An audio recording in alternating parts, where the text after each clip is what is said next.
प्रभु यीशु मसीह जैसा प्रेम कोई भी दिखा नहीं सकता। हालेलुया। मैं चाहूँगा कि आप लोग शांति से वचन सुने ताकि आपके दिमाग में कुछ खास बातें आज जाएं। धन्यवाद देता हूँ परमेश्वर का सबसे पहले कि परमेश्वर ने मुझे यहाँ खड़ा होने का मौका दिया। उसके बाद पास्टर जी का और सिस्टर जी का, इन लोगों ने मुझे इनवाइट किया दिल्ली से ताकि मैं यहाँ पर आकर परमेश्वर के जीवित वचन को आप तक पहुँचा सकूँ।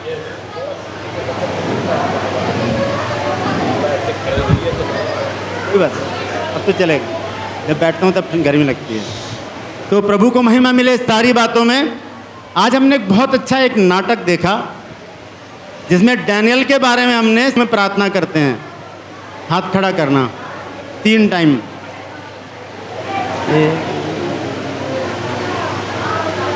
तीन टाइम करने वाले लगभग कितने हज़ार लोगों में से 25-30 लोग हैं। अच्छा 2 टाइम, 2 टाइम ठीक। अब 1 टाइम के लिए नहीं पूछूंगा, वो तो सभी हाथ उठाएंगे, ठीक है।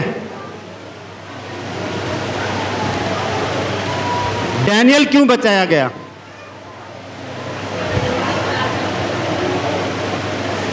डैनियल क्यों बचाया गया? क्योंकि वो परमेश्वर की दृष्टि में निर्दोष था, पहली बात। दूसरी बात, वो दिन में 3 टाइम प्रार्थना करता था। ऐसे हाथ करिए अपना। मैं भी डैनियल, बोलिए जोर से, मैं भी डैनियल। आज के बाद, बस मैं ही बोलूंगा, आप शांत रहिए। आज के बाद आप लोग 3 टाइम अगर प्रार्थना नहीं करेंगे तो प्रॉब्लम आपके पास आएंगी शेरों की तरह, उनके मुंह बंद नहीं होंगे। 3 टाइम प्रार्थना करनी है तो करनी है, लिख लीजिए, लिख लीजिए। भजन संहिता 119 अध्याय और उसका 164 पद पढ़ के देखें, वहां पर क्या लिखा है। ये दाऊद का भजन है। दाऊद क्या कहता है? 164, 119 की 164 आयत देखें क्या लिखा है। तेरे धर्म में नियमों के कारण मैं प्रतिदिन 7 बार तेरी स्तुति करता हूँ। तेरे धर्म में नियमों के कारण मैं प्रतिदिन 7 बार तेरी स्तुति करता हूँ। बोलिए 7 बार। 7 बार। आप लोग कितनी बार करते हैं? 7 बार कितने लोग करते हैं? हाथ खड़ा करें। 6 बार, 5 बार, 4 बार, 3 बार, 2 बार, 1 बार। दाऊद कहता है कि तेरे धर्ममय नियमों के कारण मैं प्रतिदिन 7 बार तेरी स्तुति करता हूं। अगर आप 7 बार स्तुति करेंगे तो पता है परमेश्वर आपके विषय में क्या कहेगा? 3 बार प्रार्थना करेंगे दिन में तो आप डैनियल बन जाएंगे और दुनिया की कोई भी प्रॉब्लम अगर आपके सामने आएगी तो परमेश्वर उसको हटा देगा, जैसे कि शेरों के मुंह को बंद कर दिया।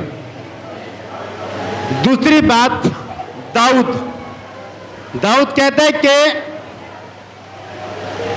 तेरे धर्ममय नियमों के कारण मैं प्रतिदिन 7 बार तेरी स्तुति करता हूं। 7 बार। प्रेरितों के काम 13 अध्याय 21 और 22।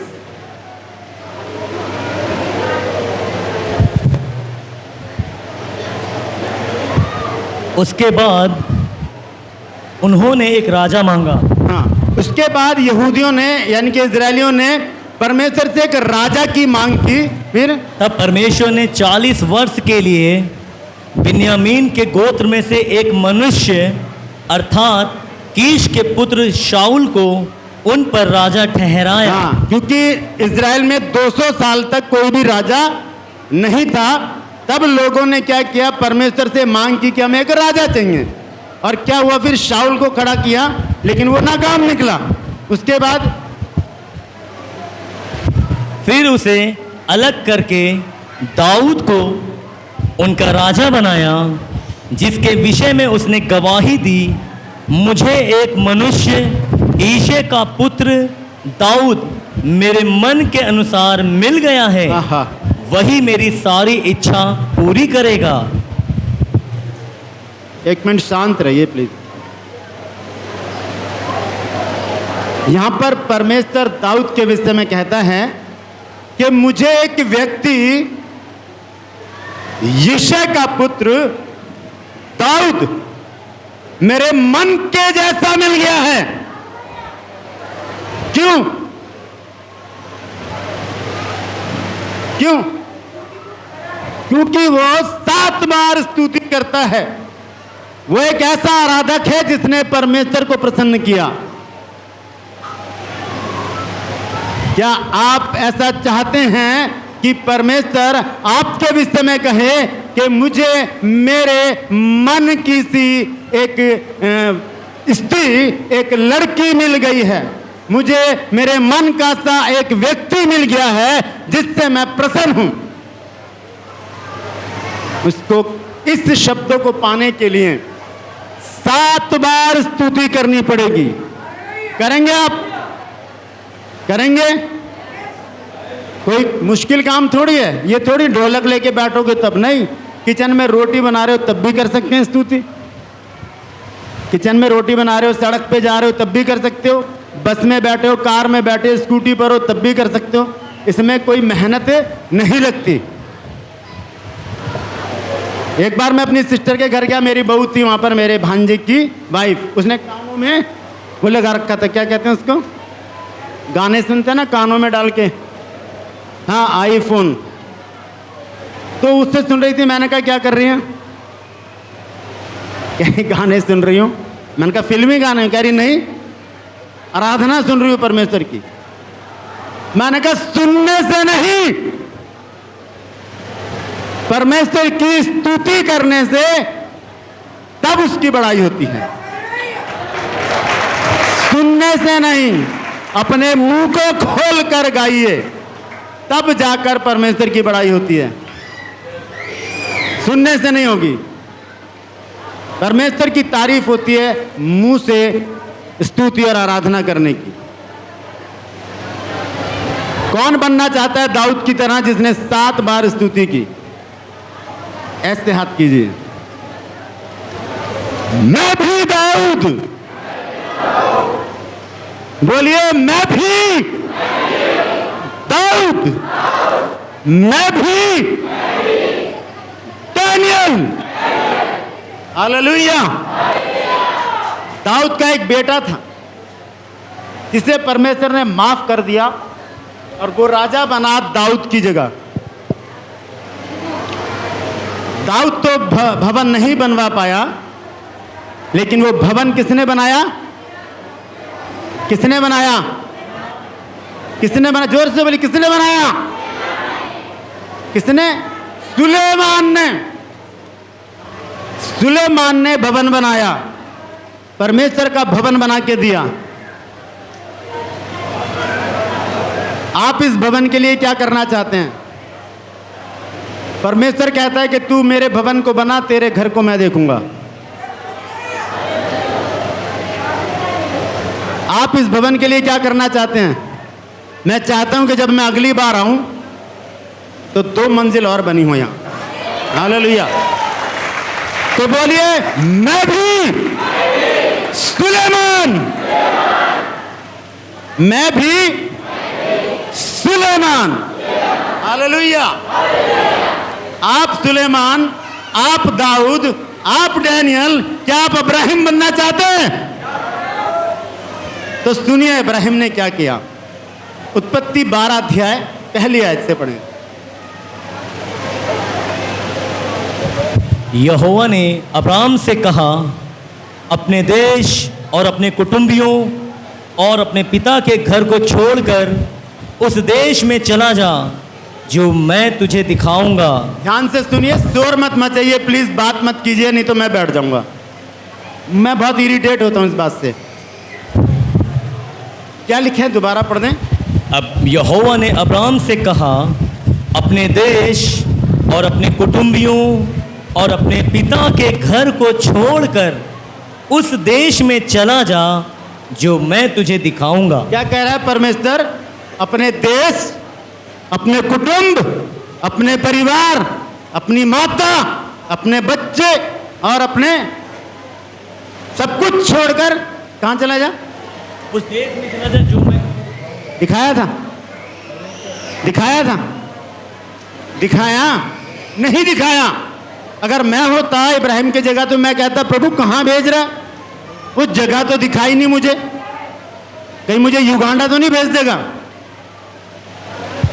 है ना। लेकिन अब्राहिम को परमेश्वर ने कुछ भी नहीं दिखाया और 8 प्रॉमिस किए, यहां पर 8 वायदे किए परमेश्वर ने अब्राहिम से। पढ़ दीजिए दोबारा से क्या लिखा है। यहोवा ने अब्राम से कहा, अपने देश और अपने कुटुंबियों और अपने पिता के घर को छोड़कर उस देश में चला जा जो मैं तुझे दिखाऊंगा, और मैं तुझसे एक बड़ी जाति बनाऊंगा और तुझे आशीष दूंगा और तेरा नाम महान करूंगा। एक मिनट देखिए, यहां पर लिखा है यहोवा ने अब्राहम से कहा, अपने देश और अपनी जन्मभूमि और अपने पिता के घर को छोड़कर उस देश में चला जा जो मैं तुझे दिखाऊंगा। दिखा दिया था? नहीं दिखाया? ठीक है। और मैं तुझसे एक बड़ी जाति बनाऊंगा, ये वायदे हो रहे हैं, और मैं तेरा नाम और मैं तुझे आशीष दूंगा। दी तो नहीं, वायदा किया है अभी, है ना, वायदा किया। दूसरी चीज, और तेरा नाम बड़ा करूंगा, क्योंकि अभी इसका नाम अब्राहम है, उसके बाद इब्राहिम रखा, और तू आशीष का मूल होगा, और जो तुझे आशीर्वाद दे उन्हें मैं आशीष दूंगा, और जो तुझे कोसे उसे मैं श्राप दूंगा, और भूमंडल के सारे कुल तेरे द्वारा आशीष पाएंगे। बोलिए, मैंने अब्राहिम की आशीष पाई है। एक हाथ उठाओगे तो आधी आशीष मिलेगी, दोनों हाथ एक पूरी आशीष। तो लिखा है कि तेरे कारण भूमंडल के सारे कुल आशीष पाएंगे। अब 4 आयत को देखिए, ध्यान से सुनना क्या लिखा है। हाँ। यहोवा के इस वचन के अनुसार अब्राम चला और लूत भी उसके संग चला, और जब अब्राम हरान देश से निकला उस समय वह 75 वर्ष का था। हाँ, लिखा है कि यहोवा के इस वचन के अनुसार अब्राहम चल दिया। कुछ आर्गुमेंट किया, कुछ पूछा उसने कि मुझे कहाँ भेज रहा है भाई। उसने कुछ कहा कि मुझे जगह तो दिखा दे, स्क्रीनशॉट तो भेज, ताकि मैं देखूं कि मुझे कहाँ भेज रहे हैं। ऐसा कुछ भी नहीं कहा अब्राहम ने, और जैसा परमेश्वर ने कहा था वैसा ही अब्राहम ने करना शुरू कर दिया, और वहां से वो अपनी पत्नी और अपने भतीजे लूत को लेकर चल पड़ा। गलातियों 3 की 28 आयत पढ़ें, क्या लिखा है।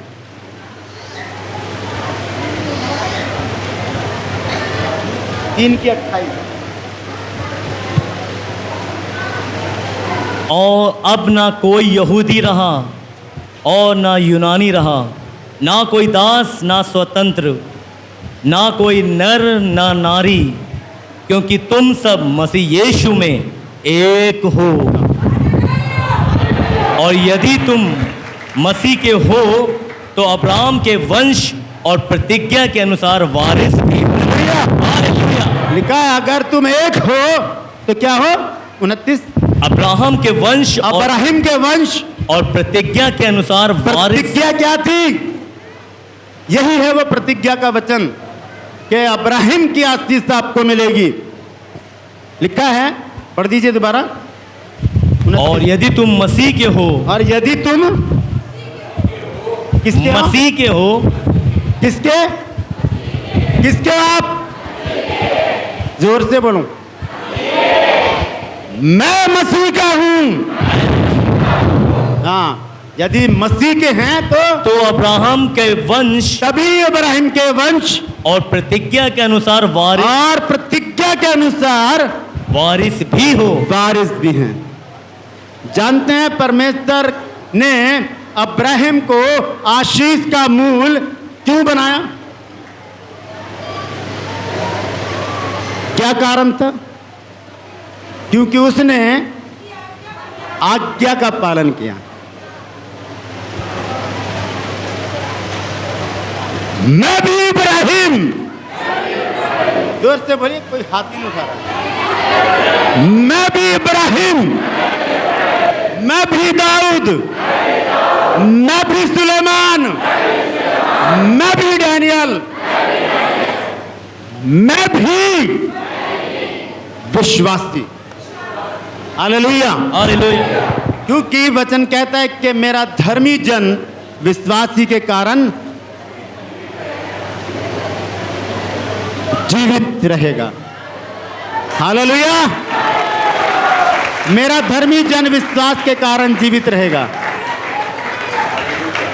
गोलियां चल जाएं, बंदूकें चल जाएं, तलवारें चल जाएं, पत्थर उड़ जाएं, लाठियां चल जाएं, अगर हम विश्वास में अडिग हैं तो हमें कोई भी हिला नहीं सकता। क्योंकि हमारे अंदर कौन पाया जाता है? सबसे पहले डैनियल जो 3 बार प्रार्थना करता है, उसके बाद दाऊद जो 7 बार स्तुति करता है, उसके बाद सुलेमान जो भवन की तैयारी करता है, और उसके बाद इब्राहिम जो आज्ञा का पालन करता है। ये सब मिलकर हमें विश्वासी बनाते हैं और तब हम यीशु के अनुयायी बनते हैं। हम यीशु के अनुयायी बनते हैं। बैठ जाइए।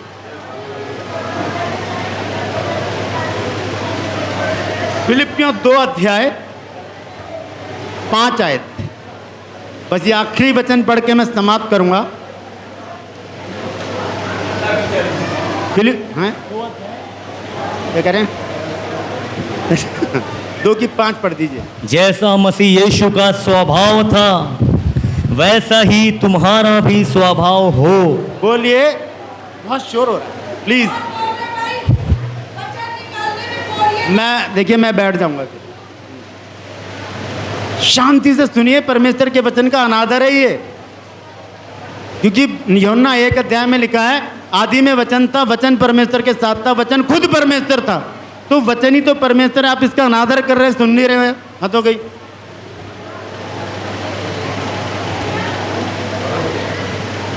जैसा मसीह यीशु का स्वभाव था वैसा ही तुम्हारा भी स्वभाव हो। फिलिपियों 2 अध्याय 5 पद में लिखा है, जैसा यीशु मसीह का स्वभाव था वैसा ही तुम्हारा भी स्वभाव हो। कैसा स्वभाव था यीशु मसीह का? पहला पत्रस 2 की 20 से पढ़ें, क्या लिखा है? 2 की 20।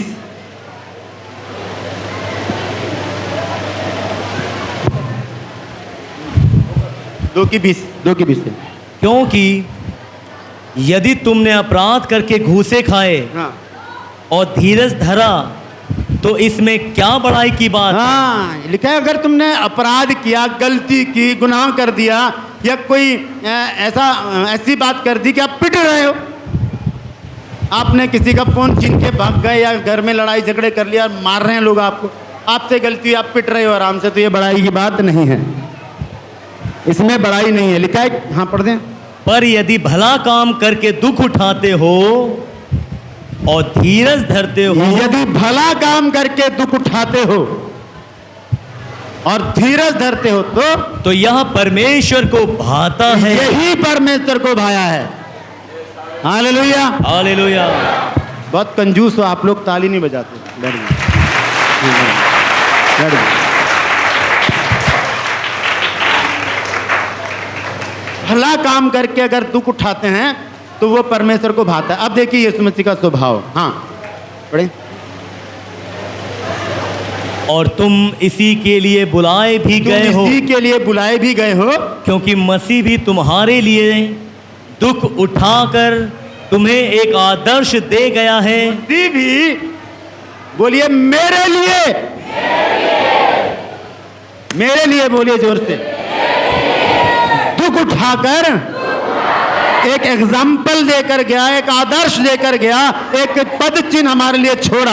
हाँ, कि तुम भी उसके पद चिन्हों पर चलो, हम भी उसके पद चिन्हों पर चलें। और ना तो उसने पाप किया, ना उसने पाप किया, और ना उसके मुंह, धीरे धीरे, और ना तो उसने पाप किसे कहते हैं, कल बताया था मैंने।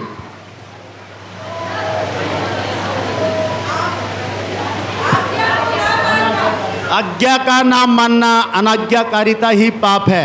अगर परमेश्वर कहता है झूठ नहीं बोलना और आप झूठ बोल रहे हैं तो आप पाप कर रहे हैं। परमेश्वर कहता है कि चुगली मत करना, आप चुगली कर रहे हैं तो पाप कर रहे हैं। परमेश्वर कहता है व्यभिचार मत करना, नशा मत करना, क्रोध मत करना, घमंड मत करना, परिस्त्री गमन मत करना। अगर कर रहे हैं तो पाप कर रहे हैं। यीशु मसीह ने कोई पाप नहीं किया। यीशु मसीह ने परमेश्वर की उस आज्ञा का भी पालन किया कि वो हंसते हंसते क्रूस पर चढ़ गया। ये आदर्श, ये स्वभाव यीशु मसीह का। फिलिपियों 2:5 में हमने पढ़ा कि जैसा यीशु मसीह का स्वभाव था वैसा तुम्हारा स्वभाव हो। तो यहाँ लिखा है उसने पाप नहीं किया। बोलिए मैं भी पाप, मैं भी पाप, मैं परमेश्वर की आज्ञा का, भैया दिल से बोल रहा है या मुंह से? दिल से बोल रहे, मुंह से? दिल से निकालिए बात को। जो बात दिल से निकलती है वही सच्ची होती है। मुंह से तो कुछ भी बोल देते हैं लोग। ना तो उसने पाप किया, ना उसके मुंह से छल की कोई बात निकली। छल, कपट, लड़ाई झगड़े, तफरके, मनमुटाव, दंगा फसाद, मुकदमे, ये अगर आपके बीच में हो रहे तो आप मसीह में नहीं है, मसीह में नहीं है आप। ना तो उसने कोई छल की बात की और वो गाली सुनकर गाली नहीं देता था। सीधा सा मतलब है यीशु मसीह ने गालियां सुनी हैं। यीशु मसीह ने गालियां सुनी हैं। मुझे एक लड़का चाहिए, इधर आए जरा, कोई एक लड़का कोई आ जाए इधर, कोई भी आए।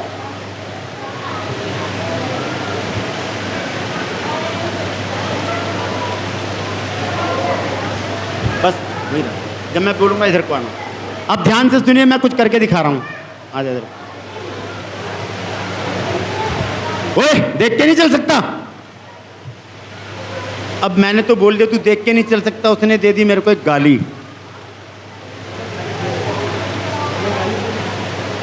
यार मैं तेरे को बोलिए ना, मेरे को तू जाके बैठ। ठीक है, मैंने भी एक गाली दे दी इसको। अब उसने निकाला चक्कू और मेरे पेट में खच्चाप से घुस, बात ही खत्म हो गई। गाली सुनकर गाली नहीं देता था, ये यीशु मसीह ने मुझे सिखाया है। बोलिए मैंने आज के बाद गाली सुनकर गाली नहीं देनी। और पढ़ दीजिए क्या लिखा है। और दुख उठाकर किसी को भी धमकी नहीं देता और था। दुख उठाकर किसी को भी धमकी नहीं देता था। किसी को धमकी नहीं दी यीशु मसीह ने के मैं तुझे देख लूंगा, तू बाहर निकल यार, तूने पता नहीं किससे पंगा ले लिया, तू जानता नहीं मैं कौन हूँ, तू जानता नहीं मेरा बाप कौन है, तू जानता नहीं मैं इस नेता का बेटा हूँ, तू जानता नहीं मेरा बाप डीपी है, क्या कहते हैं डीएसपी है ना। होते कुछ नहीं है लेकिन फिर भी बड़ी मारते हैं कि तूने गलत आदमी से पंगा ले लिया है। ऐसा यीशु मसीह ने नहीं कहा, है ना। दुख उठाकर किसी को धमकी नहीं दी। बोलिए मैं भी धमकी नहीं दूंगा। हालेलुया। एक छोटा सा सवाल, अच्छा आखिर में पढ़ दें इसको, फिर उसके बाद आगे सवाल पे चलेंगे। ये आखिर में लिखा क्या है। पर अपने आप को सच्चे न्याय के हाथ में सौंपता था। हाँ, वरन अपने आप को सच्चे न्यायी के हाथ में सौंपता था। ये सच्चा न्यायी कौन है? बोलिए परमेश्वर। तो अपने आप को सच्चे न्यायी के हाथ में सौंप दिया गया और क्या कहा, बैठ जाइए। वह आप ही, क्योंकि ये जानते नहीं कि ये क्या करते। सच्चे न्यायी के हाथ में सौंप देना। मुट्ठी बनाइए, ऐसे करिए, इधर देखिए मेरी तरफ। मैं भी यीशु, मैं भी यीशु। हालेलुया। आज आपको मैं मर्डर करना सिखाऊंगा कि मर्डर कैसे किया जाता है। कुलुस्सियों 3 अध्याय 5 आयत से पढ़ेंगे।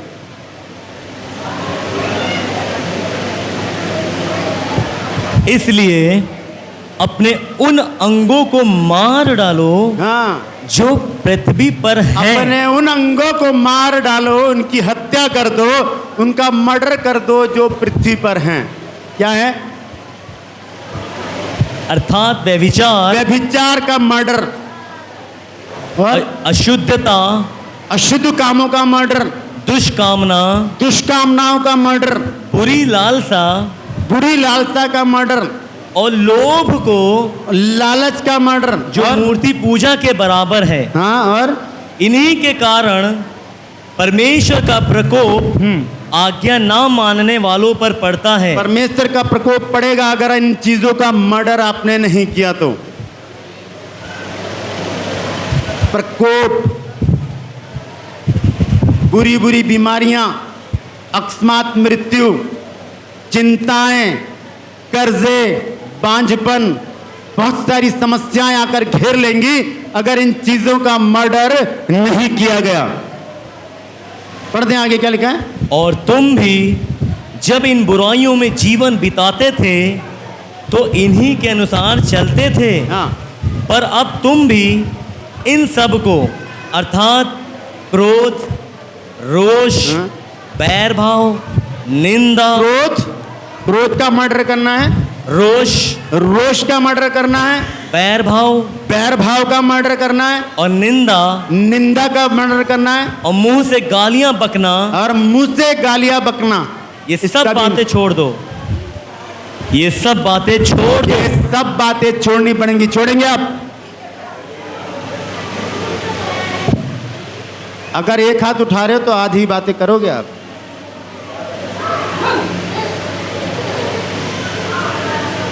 ये सब बातें छोड़नी पड़ेंगी। किसको? बोलिए मुझे, बोलिए मुझे। आप लोग अपना नाम जानते हैं तो अभी अपना नाम लेंगे। ऐसे कीजिए, मैं भी राजनैतिक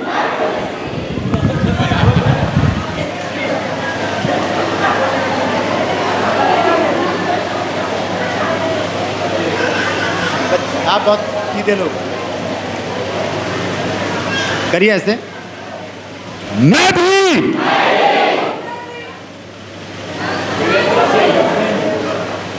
अपना नाम लीजिए ना। तो राजमैसी बन जाओ सारे। हाँ, मैं भी राजमैसी, मैं भी डैनियल, मैं भी दाऊद, मैं भी सुलेमान, मैं भी अब्राहिम, मैं भी विश्वासी। हालेलुया। परमेश्वर इन वचनों के द्वारा हम सबको आशीष। धन्यवाद देते हैं भाई राजमैसी जी का। और